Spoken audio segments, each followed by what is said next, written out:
நம்ம யார் கூட கம்பேர் பண்ணிட்டு இருக்கிறோம் தெரியுமா? அவங்க அவங்க கூட தான் பேசுறாங்க, என் கூட பேச மாட்டாங்க.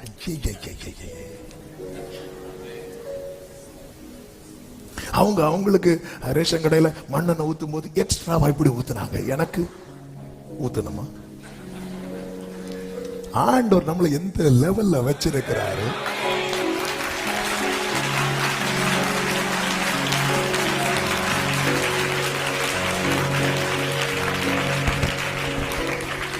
அங்க பாரு அவங்களுக்கு மட்டும் பந்தியில எக்ஸ்ட்ரா பீஸ் வைப்பாங்க. வேணா பாரு, நம்ம கிட்ட வரும்போது வெறும் கிரேவி.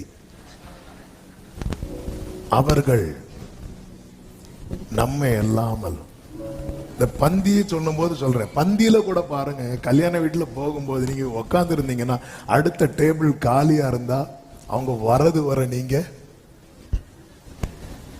ஆமாவா இல்லையா? விளம்பரவங்களை பார்த்தா நம்ம பாக்குறோம் தெரிஞ்சு அவங்க இங்கே பார்ப்போம். ஏன்னா அவங்க வெயிட் பண்ணுவாங்க. இதே போலதானங்க ஃபர்ஸ்டே லைன்ல போய் இருக்கிறாரு, ஏன் நோக்கு எல்லாம். ஆண்டவரே ப்ளீஸ் வெயிட் பண்ண. சிலர் பாருங்க உட்கார மாட்டாங்க, அதுல நின்று பேசிட்டு இருப்பாங்க. அப்போ உட்கார்ந்து இருக்கிறவங்களுக்கு எப்படி இருக்கும் தெரியுமா? சீக்கிரம் உட்காருங்க.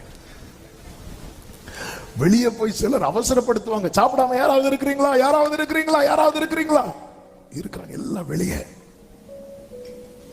அந்த பந்தி கம்ப்ளீட் ஆனதுக்கு அப்புறம் தான் அந்த லாஸ்டா வந்து உட்கார்றவன எல்லாம் ஃபர்ஸ்ட் உட்கார்ந்தவங்க ஒரு பார்வை பார்ப்பாங்க பாருங்க, எத்தனை பேரை இப்படி பார்க்க போறாங்களோ.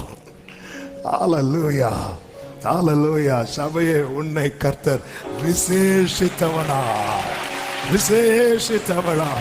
நல்ல கரங்களை